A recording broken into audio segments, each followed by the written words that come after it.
চলো আজ আমি তোমাদের সাথে আমার একটা বিজি সানডে শেয়ার করি অ্যান্ড তার সাথে সাথে কিছু লাইফ লেসন যেগুলো আমি প্রায় 2 বছরের উপর বাইরে একা থাকার পর শিখেছি। 1 বছর আমি চাকরি সূত্রে ব্যাঙ্গালোরে ছিলাম অ্যান্ড এখানে প্রায় 1 বছরের উপর হয়ে গেল, এখানেও আমি একাই আছি। অ্যান্ড 3-4 বছর সেগুলো তো আমি হস্টেল লাইফ সবার সাথে কাটিয়েছি, সেগুলো নয় বাদিয়ে দিলাম। লিভিং অ্যালোন মানে একা থাকা, এই জিনিসটা কিন্তু এতটাও ইজি নয়। নিজের সব কিছু নিজের মতো করে ম্যানেজ করা একটা চ্যালেঞ্জিং ব্যাপার, কিন্তু এই চ্যালেঞ্জের মধ্যেই তো গ্রোথ আছে।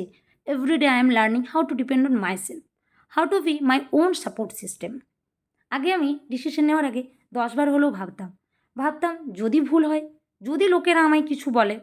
বাট একা থাকার পর আমি শিখেছি আমার লাইফের রেসপন্সিবিলিটি আমার নিজের।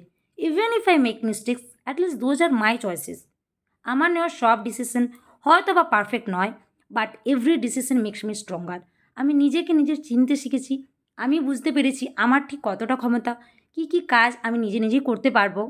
চলো, রুম মোটামুটি ক্লিন হয়ে এসছে অ্যান্ড আমার কাছে সেরকম কিছু ছিল না।